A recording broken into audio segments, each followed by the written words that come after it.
Kita akan membahas tentang trading tanpa indikator. Trading tanpa indikator.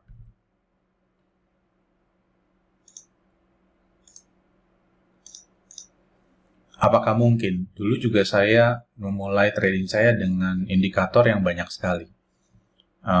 Tetapi yang ada adalah mata terlalu terfokus kepada indikator itu sehingga kita tidak bisa untuk mengerti sebenarnya price itu lagi ngapain, level-level apa saja yang penting. Jadi terlalu banyak indikator ya yang ada di dalam chart ya. Mungkin kita bisa ngelihat yang modelnya kayak begini. Dulu itu modelnya begitu tuh, saya 1, 2, 3 berjejer banyak sekali. Coba ya, kita lihat ya, trading indikator yang paling menguntungkan.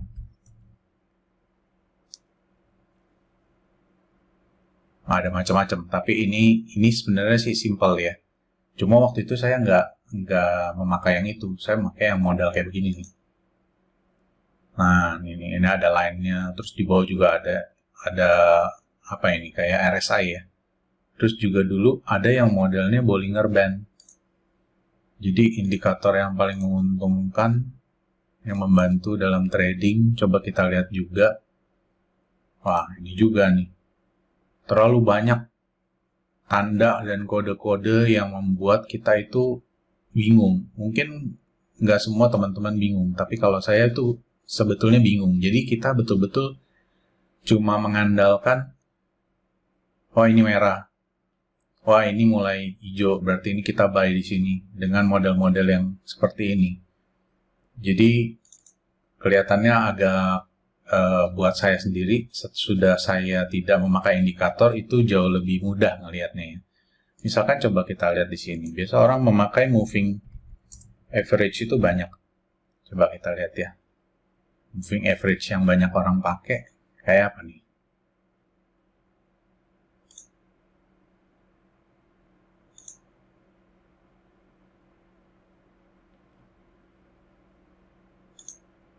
Nah, yang ini kali ya.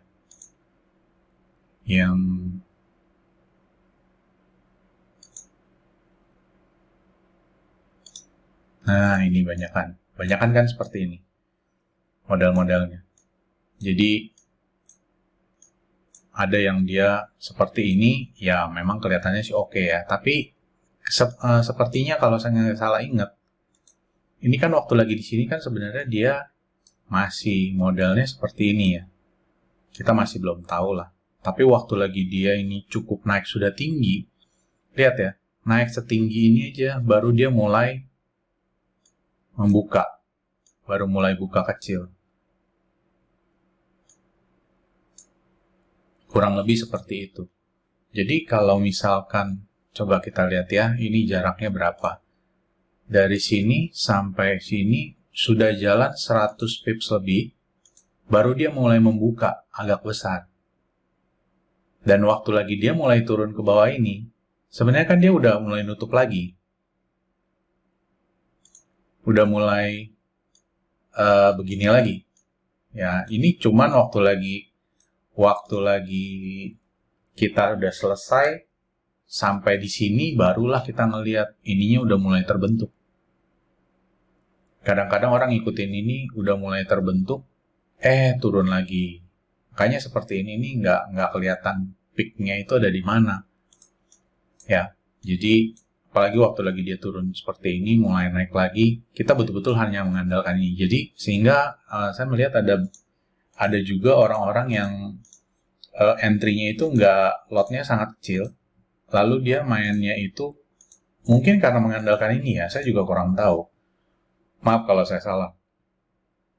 Jadi itu stop loss-nya bisa 100 pips, 200 pips gitu. Jadi yang seperti ini gitu ya, turun. Lalu yang modelnya seperti ini nih. Dimana dia ini sebenarnya turunnya cukup gede. Range jaraknya itu mungkin bisa sampai ini ya, hampir 200 pips ya. Hampir 200 pips itu kita kalau misalkan dalam skala trading mingguan, mencapai 30 sampai 50 sampai 70 pips pun udah cukup oke lah. Nah, kalau misalkan seperti ini, waktu lagi dia udah mulai turun seperti ini nih, baru dia kan mulai membuka lagi, karena ini kan udah mulai ngebuka gede. Jadi sehingga seperti waktu ini lagi turun ini, dia cukup ngebukanya agak gede nih. Sehingga apa yang terjadi? Maka semua orang di tempat ini akan mulai sell di sini. Memulai program sell. Kira-kira kurang lebih ya. Mulai di area sini.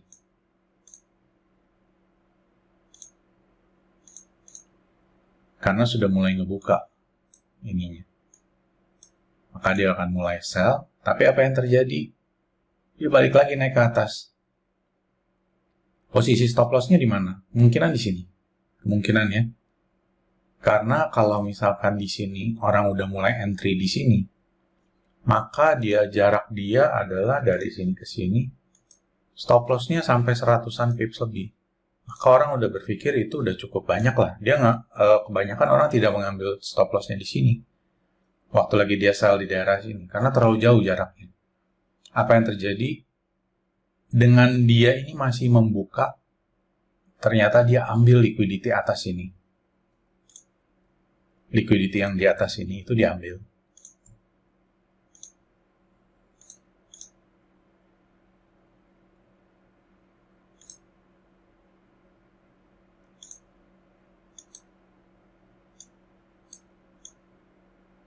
Buy side-nya diambil.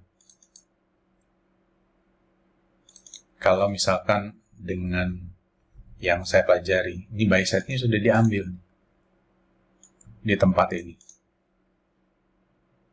Jadi sehingga sesudah itu orang waktu lagi dia ternyata realnya turun lagi. Karena kenapa turun lagi? Karena dia break market structure ya. Lalu sesudah itu dia clean break lagi. Dia break low yang di sini. Kemungkinan ini masih akan ada liquidity di bawah. Coba kita lihat lagi ya. Ya, waktu lagi dia ke sini masih ada liquidity di sini, lalu di sini. Dan juga ini kemungkinan seasonal tendencies-nya kecenderungan price untuk secara tinjauan bertahun-tahun itu memang periode-periode ini adalah periode turun ya untuk foreign currency. Atau mungkin ada pergeseran juga. Yang pasti adalah waktu lagi dia turun, di sini masih orang ini udah kemakan stop loss-nya di sini. Lalu mereka baru profit mungkin kalau berani entry di daerah-daerah sini ya. Karena ini turunnya lumayan nih. Turunnya agak jauh. Ya sampai 250-an pips. Tetapi coba kalau kita tandai. Kita tandai di daerah sini ya. Untuk kita mengingat pembahasannya. Kira-kira start sini. Mungkin lebih baik kalau misalkan pakai ini ya. Oke, kalau kita delete ini. Dan ini kita delete. Posisi kita ada di mana? Sekitar sini. Ingat, waktu lagi di sini adalah tempat di mana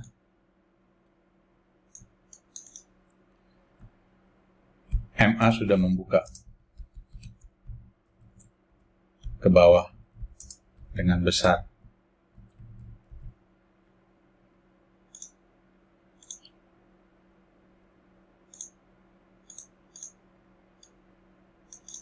Kurang lebih posisinya di sini. Jadi kalau kita lihat, ini adalah sell side. Sinilah ya. Sell side yang kurang lebih ada di dalam satu level yang sama.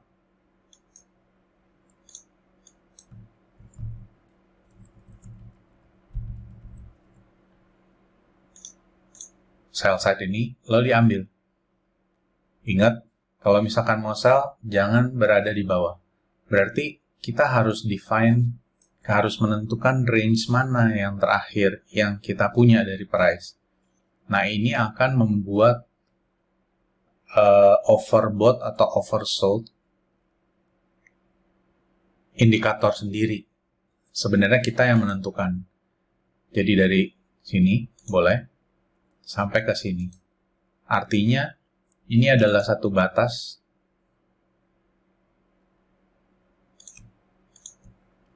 untuk price itu, untuk kita mengetahui bahwa price itu sudah berada di equilibrium lah.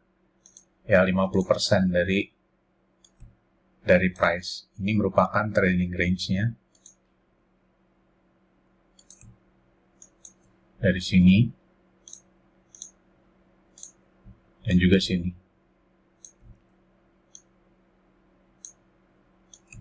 Trading range baru.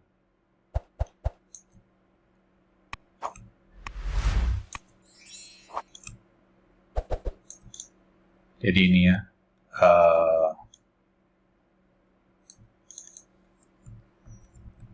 Trading range low.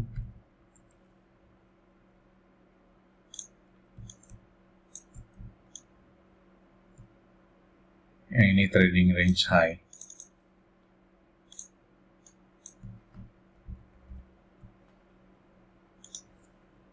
Yang ini 50%.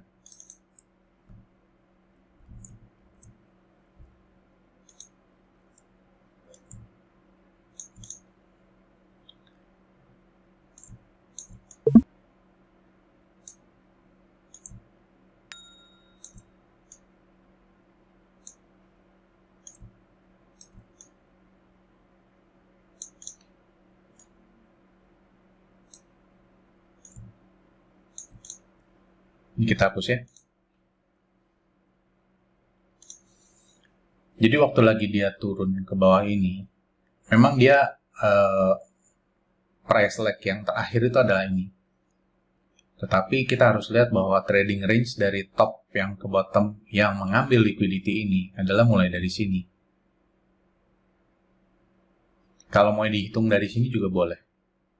Kalau mau dihitung dari sini boleh juga sih. Tapi dia retracement-nya itu lebih dari 50%. Kalau misalkan mau kita lihat 50% yang ini dibagi lagi menjadi 2, kurang lebih dia ada di level ini.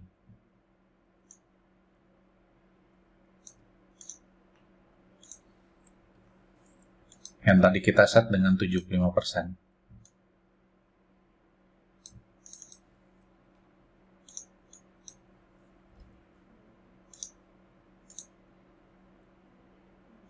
Jadi dia itu retrace sampai 75% lebih ya untuk mengambil liquidity ini. Kenapa? Karena satu dunia level stop loss-nya kurang lebih ada di atas ini. Jadi dia ambil naik ke atas, baru kemudian dia turun lagi ke bawah untuk mengambil liquidity terakhir yang di sini. Ini adalah trading range low terakhir dari price lag yang ini. Ya, kalau misalkan kita melihat dari yang saya sudah kemarin itu pernah bahas, maka dia mengambil level order block ini. Saya kasih warna hitam.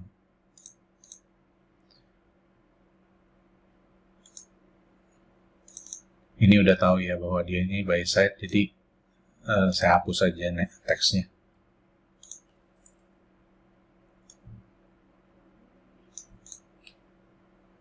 Dia mengambil level ini mungkin di tengah ya, di tengah lewat dikit, tengahnya lewat dikit.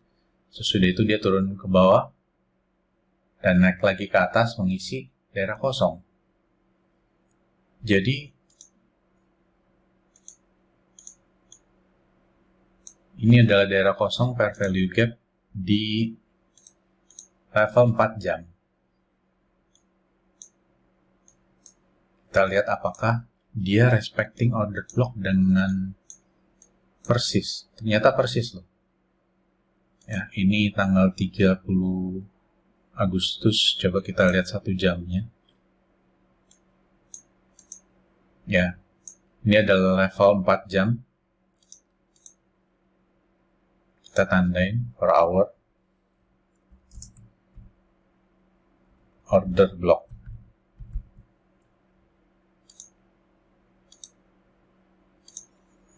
Lihat ya, price mengambil liquidity yang ini.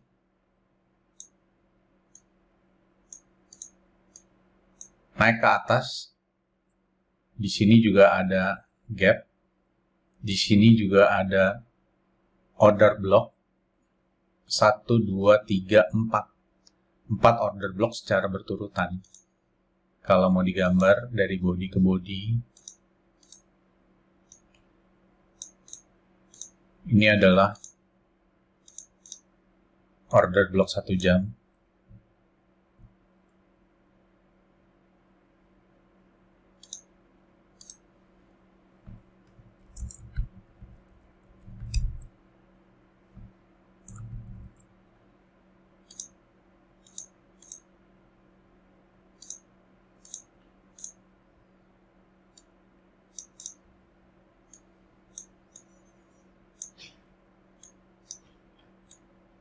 Dealing range high, dealing range low. Price menunjukkan keinginan untuk turun ke bawah, downside. Lalu dia kembali. Last high, dia masuk ke atas. Order block, fair value gap, kecil di sini. Saya gambar lagi.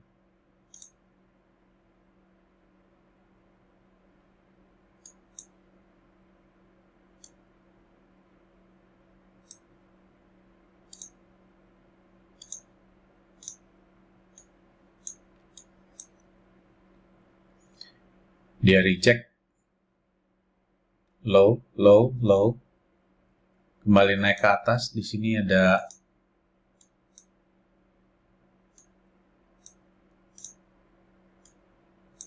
trendline ya, trendline kecil, tapi ini merupakan trendline di 1 hour, jadi lumayan nih, selama jam 9 sampai jam 20.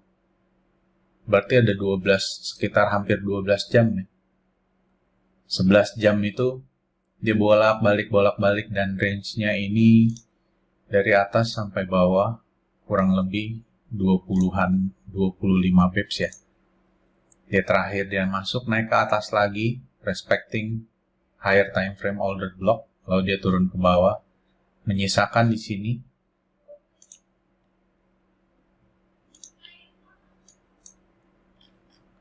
menyisakan fair value gap di 4 jam, yang waktu lagi balik ke 1 jamnya lagi, dia juga mempunyai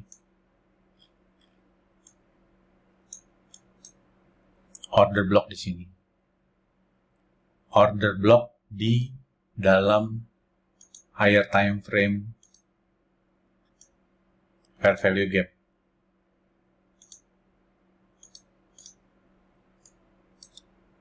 Balik lagi sekali lagi touching bagian bawah dan price turun ke bawah, meninggalkan di sini fair value gap lagi.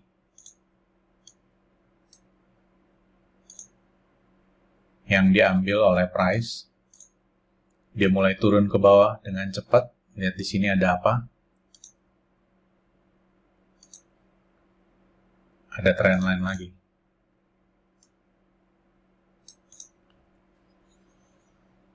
Satu, dua, tiga touching, naik ke atas. Ternyata cuma mengisi daerah ini, lalu dia turun lagi ke bawah. Dia turun lagi, ini meninggalkan equal high di sini.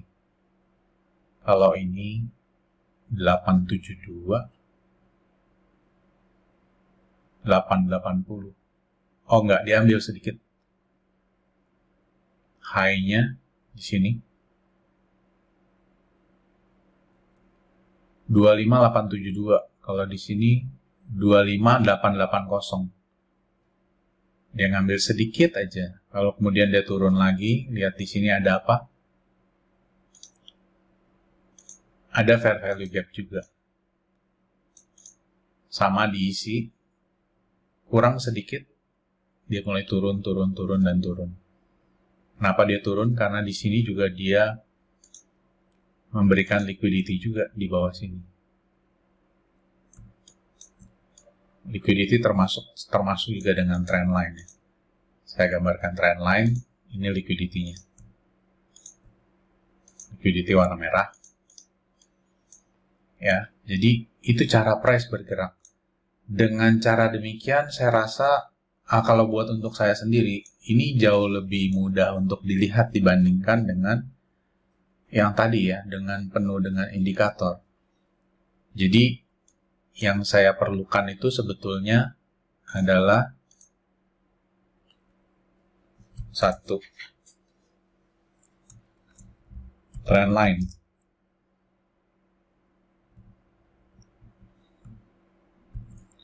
Saya berikan tanda kutip. Kedua, liquidity level.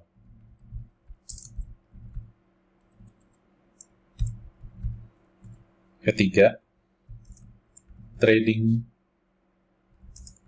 range.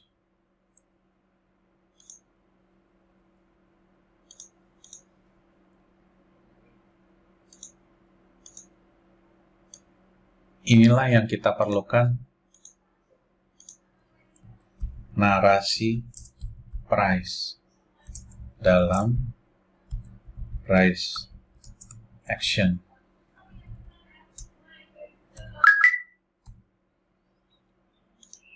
Ini yang kita perlukan sehingga bisa melihat dengan cukup jelas bagaimana price bergerak, apa kecenderungannya, kenapa kita tidak memakai indikator. Karena seperti itu. Ada hal-hal yang indikator itu ketinggalan di belakang, lagging, tetapi kita bisa membacanya dengan gambaran tiga ini. Dengan trend line, liquidity level, dan trading range. Liquidity level ini maksudnya apa? Level stop loss. Stop loss.